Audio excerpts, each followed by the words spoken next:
To another edition of the Art Lewis Show. 10 o'clock, we're going to talk about the Saginaw Choral Society with Tammy and Tim Grafe.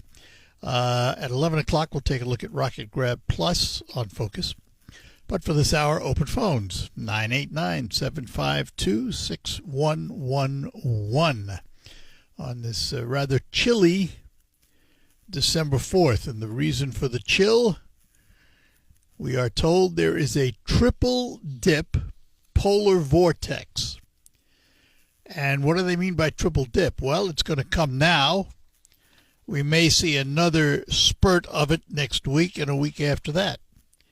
In other words, there may be 3 dips of the polar vortex, which makes us cold. Wind chills, very, very cold. Right now, wind chill. I'm looking, I don't see the wind chill. -9. Yeah, good, fine, wonderful. Sorry, I looked. Not good. Cold out, let's put it that way. So dress warmly. Dress warmly. Today, it'll be the coldest day of the week. And again, whatever you'd like to chat about, so we'll do that right now. Go to the phones. Say good morning to Carl in Saginaw. Good morning, Carl. Good morning, Art. Yeah, I just got done walking the dog a little while ago, and it's cold out there. Yeah. No doubt. Yeah. No doubt about it. A couple days ago, we were talking about Trump pardoning drug lord, the former president of Honduras. Yep. And we weren't sure if it had actually happened or not. Well, it happened. Yeah, it Trump happened. made it official. Yes. And this guy was a major drug trafficker, and bragged about it. He was sentenced to 45 years in prison by a U.S. court. Yeah, and I have to be honest, I haven't read a lot about it, but I have no idea why Trump did that. And I would not have advised him to do it, so. No. Well, I think, and leading this into Venezuela, I don't really think these strikes on the boats are about drugs. Apparently, Trump does not like the president of Venezuela. Well, not many people do. Maduro. He wants him to step down, resign, flee the country, something. And that's what this is really about. It's not about drugs. It has nothing to do with Honduras. Well, it's a separate issue. I'm sorry, Venezuela. Yeah, but the guy from you brought up the guy, but you brought up the guy from Honduras first. Don't tie them together. Yeah, because it's not saying this is not about drugs. It's not about stopping drugs. Oh, yes, it is. Getting I think it's about both. No, to tell you the truth, it's about getting the president of Venezuela to leave the country. I understand that regime, but it's about both. Regime change. It's about both. Yeah, and you know how regime change has worked for us in the past? Yeah, not real well. You know how well that's worked? Nah, it never does work well. We shouldn't be in the business of regime change. We never have been, but we are now. Well, have been for the last 20 years or so. You don't know who's going to replace. Well, of course not. He could. Yeah, and that's why it's very dangerous to be doing this kind of thing. Well, I don't think it's dangerous in the way you think danger, but it's not a given that you're going to come out ahead of the game. No, not at all. So I don't think Trump is doing this for drugs. If he wanted to stop drugs, fentanyl coming into the country, it comes in through Mexico and it comes from China. Well, it doesn't come. Yeah, but they've done a lot to stop it from coming in from Mexico. They're still working on it. And Venezuela is a supplier. No two ways about that. And not of fentanyl. So, well, you don't know what's in those drugs, do you? Well, do you? All the experts do say you? 99% of the fentanyl comes from China. Not. All right, so fentanyl is not the only drug, is it? No, cocaine comes from Venezuela. Well, so should we stop cocaine, or should we say, oh, let's bring all the cocaine in and go after the fentanyl? Okay, but they talk about these drugs that are killing 30,000 Americans a year. That's not cocaine. So some of it is no. Some of it is cocaine that gets mixed with fentanyl. Well, but it's the fentanyl. But first you have to have but you also have to have the All right, so you don't want to stop the cocaine. We'll just let the cocaine come in. I'm saying, if you want to save American lives, you go after the fentanyl. You go after not both. the cocaine. No, you go after You're both. You're going after the wrong target. No, you go after both. Well, but we're not doing that. Yeah, well, no, that's not true. You only hear about the boat attacks because they make big news. You don't hear about the everyday attack on fentanyl at the borders, where they seize and control a lot of the fentanyl coming into the country. They do it every day. What percent? Oh, jeez, come on. Stopping? Whatever it is more than nothing. Yeah, but we're still 30,000 people are still dying a year. All right, so we're just going to we're not going to go after the cocaine. We'll let the cocaine come in. We'll only go after fentanyl. Unfortunately, easier said than done. All right. Well, let's go after alcohol then. Gotta run. How many people does alcohol All right, gotta run. Year? If you're going to stretch it that far, gotta run. All righty. Here's Tim in Midland. Tim, good morning. Whew. Let's have a rational conversation, okay? Well, that would, all right. If you say so. Well, one thing I always want to talk about is hypocrisy. And it's happening right now with this Hegseth piece. The IG did an investigation. Inspector General of the Pentagon did an investigation of Hegseth. He violated protocol. It's undoubtable he did that. Right. He violated methods and time were released. He did that over open chat. I know a lot about this stuff. Go look at Fox News. It's not even on there. Don't even touch it. It's absolutely hilarious. That's as funny as ABC, NBC, and CBS not touching all the other stories they don't touch. They're both guilty, aren't they? That's why hypocrisy is the line of my thought here. Yep. Second, but more importantly on this is what I want to really, when people want to say, oh, hey, it's okay, what he did is not that bad. If a young enlisted serviceman or officer, for that matter of fact, did exactly what he did, they would be court-martialed. Yep. I don't disagree with you. So it's the bottom line right there. So when he needs to be fired then. There is no black, it's black or white. He broke protocol. You're gone. Sorry. Generals can lose wars, but young service members lose a piece of gear. Let me carry it a step further. Generals can lose stars because they open their mouth. Well, they can't. But no, I'm going to a bigger picture here with who lost anything over Iraq or Afghanistan. Name me a general that got in trouble over anything that failed there. Zero. We had a Senate Armed Service Committee having a show with these 4-star clowns, and none of them were in trouble for anything that happened. None of them got in trouble for it. What my point being is, the young service member, they lose a piece of gear, they get busted in rank and fined. Yep. So that's what hypocrisy is. That's what I mean. Yeah. No, I don't disagree. There is hypocrisy, but there always has been. Absolutely. That's what I'm saying. Is that's what grinds me on these things is the hypocrisy of these things. I mean, Sean Insanity won't touch this with a 10-foot pole. Put it under the Biden administration, he would be calling for the head of this person. He'd want him, strung out and put in the gallows. Well, I'm going to correct you about one thing. Hannity and Fox both have tackled it, but they do it in a different way. They come from they look for what's the word I'm looking for? Maybe justification. I don't know, but they don't tackle it the same way the other networks do. But at least they do tackle it. I'll tell you that because I've heard it. But I can bring up the Fox News page right now, and it's not even on there. Yeah, but that's right now. I've heard it on Fox. I've heard it on Hannity. Hannity's discussed it. Maybe not in a way that we may agree with, but he's discussed it. Yeah. Unlike the other networks that don't touch, for example, the fraud in Minnesota, don't go anywhere near it. Right. So it works both ways. It's hypocrisy. You're absolutely right.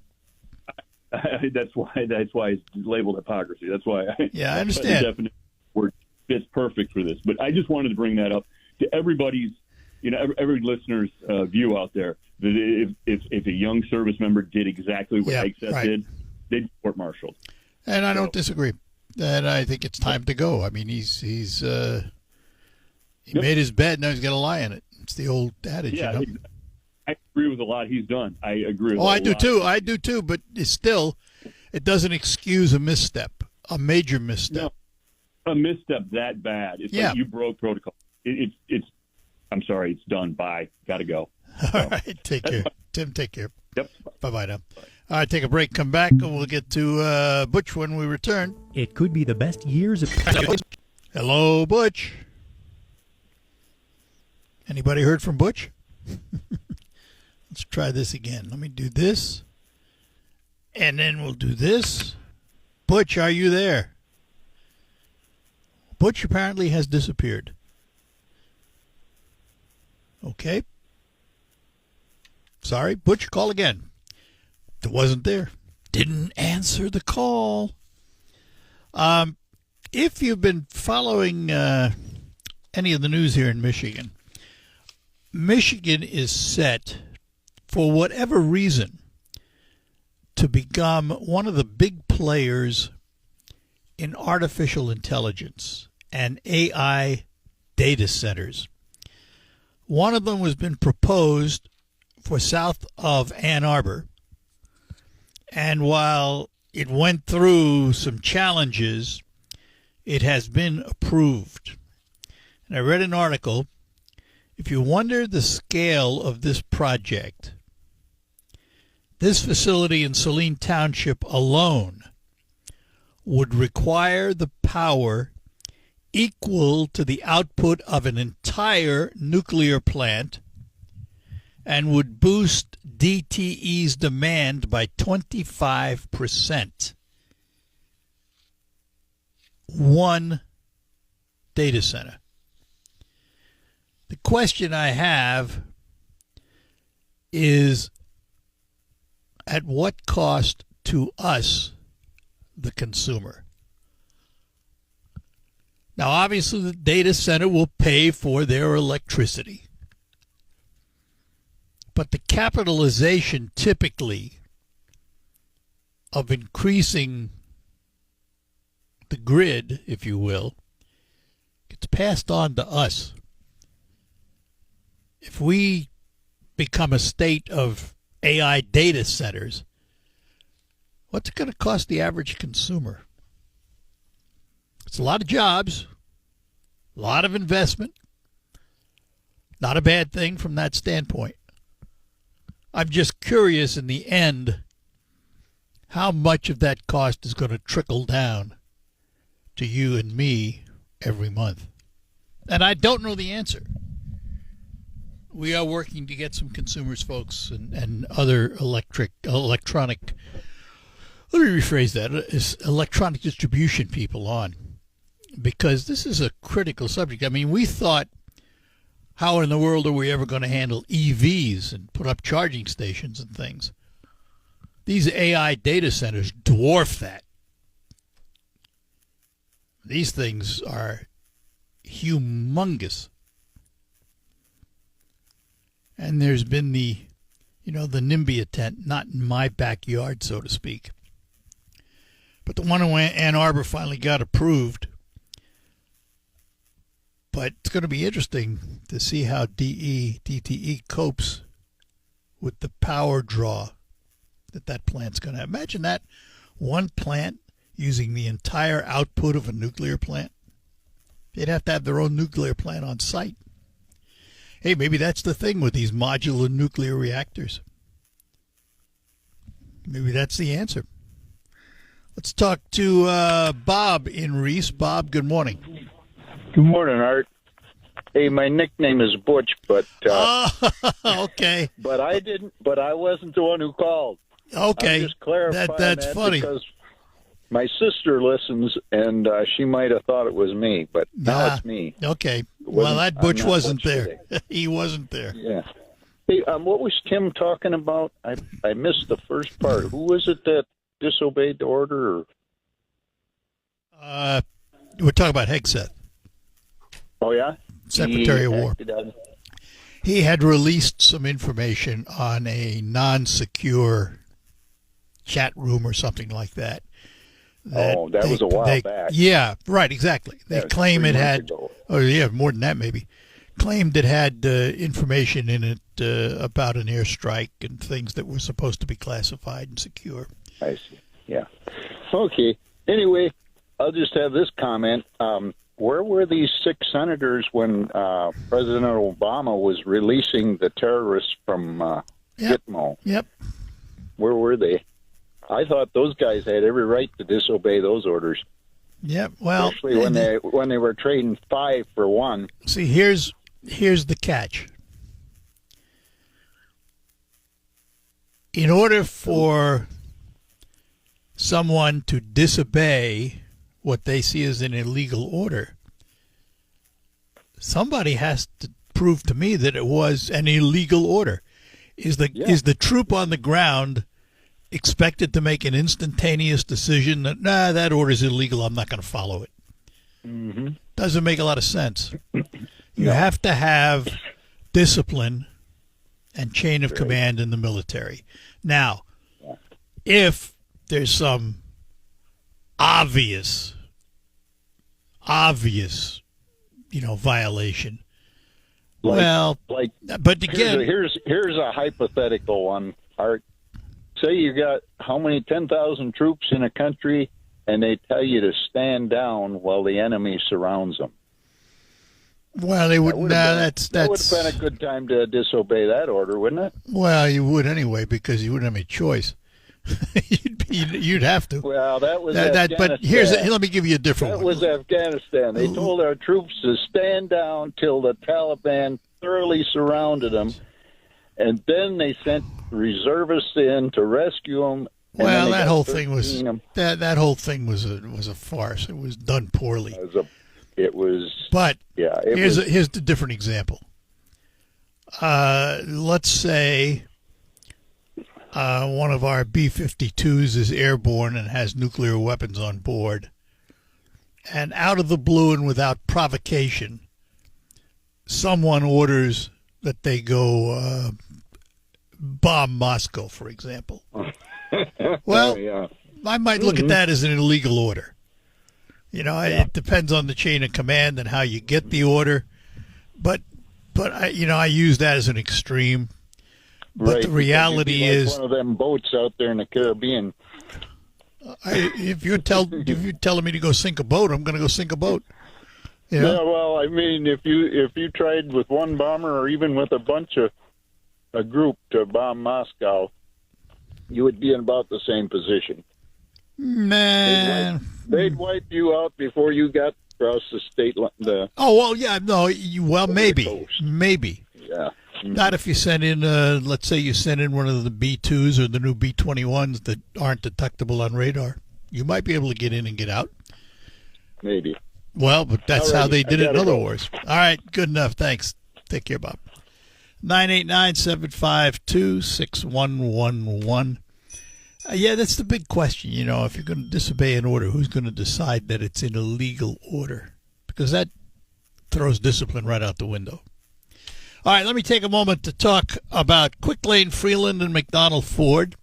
Quick Lane Freeland is your place for all your routine service on your automobile, and that includes your tires, because they sell all their tires at just $5 over cost. And that includes winter tires. And yes, there is such a thing as a winter tire. It is different than the tires you drive on year-round. And to tell you about it, here's John from Quick Lane Freeland. Hello, Art. Yes, winter tires are made with a pliable rubber compound that includes silica to stay flexible and maintain grip in freezing temperatures. Unlike harder all-season tires, which stiffen and lose traction in the cold, this flexible compound allows the tire to better conform to the road surface, providing superior grip and traction on snow and ice to keep you safe. So there you have it. Thanks, John. Appreciate it. John from Quick Lane Freeland, where you can also not only have your tires checked, but you can also have your cooling system checked, because in wintertime you want a cooling system that works well. While you're there, don't forget McDonald Ford has all the new lineup of Fords, and they have a great collection of pre-owned vehicles, late model vehicles, upscale vehicles, vehicles priced for any budget.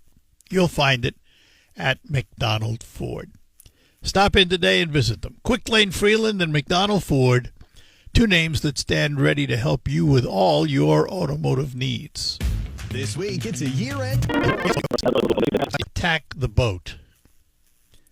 Just like in any other battle, if you attacked and there were survivors, you were expected to take care of the survivors, not go in and shoot them if they're defenseless. Now, I'm only pointing that out because I don't know the total circumstances of what happened with the boat. None of us do, and there's conflicting reports. But typically, in the rules of conflict, if there are survivors, you are expected not to go in and slaughter them, but to take care of them as prisoners. I understand that part. So, I understand but that again, part. I don't know the whole circumstances there, and I'm not ready to make judgment. I don't know who actually ordered it, and there's too much problem with today is there's too much politics that gets in the way of truth. Well, that's also true, and I will say this: I can't wait till I see another video of another boat being blown up. Quite frankly, some of this. Yeah, I said I don't have a problem with that. I have no problem with that at all. And you know what? Let's talk about real quick here on disobeying orders, supposedly. And war crimes. Now, some people have called Trump, he should go up for war crimes because of the two people that were shot at or killed afterwards. Well, if I remember right, I think back in World War II, we dropped a couple of atomic bombs on two Japanese cities, and pretty much 95% of it was on civilians. We burned the hell out of a lot of towns in Germany with fire bombs. Again, many, many civilians. Now, if that's a war crime for two people in the water that's pushing drugs, we're awful guilty of a lot of other war crimes. Then. No, there's a whole difference because that was a declared war. This is not. Yeah, but still civilians. It doesn't matter. It's declared war, not a. There are casualties of war. You don't listen. Drugs? Here's the problem. I'd be careful how I try and tie things together because the credibility of the argument goes out the window. You want to stick with what we have. What we have is a boat that was carrying drugs, allegedly, and bombed. Two people in the water, allegedly, who were then taken out after the fact. So that's what we know. At least that's what we've been told. We don't know who ordered it. We don't know any of that. There's a lot of speculation, and as I said, politics gets in the way. That's entirely different from what happens in a declared conflict where you're fighting for survival. Entirely different. Well, you could look at it that way, I suppose. But as far as I'm concerned, if you're involved with drugs, in my mind, you're a dead person. I put it real simple. And if you're tagging along, you're a dead person. And another thing I'm really kind of tired about is that there's so many things now going on that and both parties may be guilty, but the Democrats are the worst of it. I think they're trying to make so much hay out of so little, and you can't sneeze the wrong way, and they'll try to bring it up and make hay out of it. So, you're right. Both sides are guilty of it, but the Democrats, the problem with the Democratic side of the aisle, they have such a hatred for Trump. They will do anything to obstruct or to try and get him one way or another. Which is very sad because it is because that's, to me, politics has become a very, very stringent game. It's just, I don't know why anybody would want to go in it anymore. Well, a lot of people don't, Art. Why would you want to? And you can be a great person and a great politician, but why would you want to do that? And, I don't know. I just unless of course you're just kind of thinking, when I leave office, I'm going to be rich, like most of them are. Yeah, some of them are. No doubt about that. All right. Yeah. Good enough, Joe. Anyway, Appreciate so, it, buddy. hey, I'm one quick last thing is Real quick. I support Trump completely. Some things I don't agree with. I don't drink the Kool-Aid for anybody. And Me too. But I think in his heart, I think he's trying to do the best he can for America. All and right, I wish good enough. people would realize that. Good enough. Thanks. Take Okay, care. thanks, Bye-bye Ty. now. We'll Yeah. take a quick break. Come back. We'll get to Tim and Bill when we return. Did you know you can bring the extreme?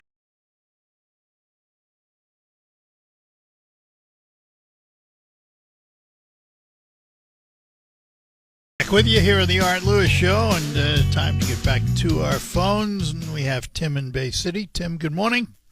Good morning, sir. Hey, I just want to start out by saying or mentioning how much I enjoy and appreciate your show, especially especially the open phone and all the political discussion. It's a lot of fun.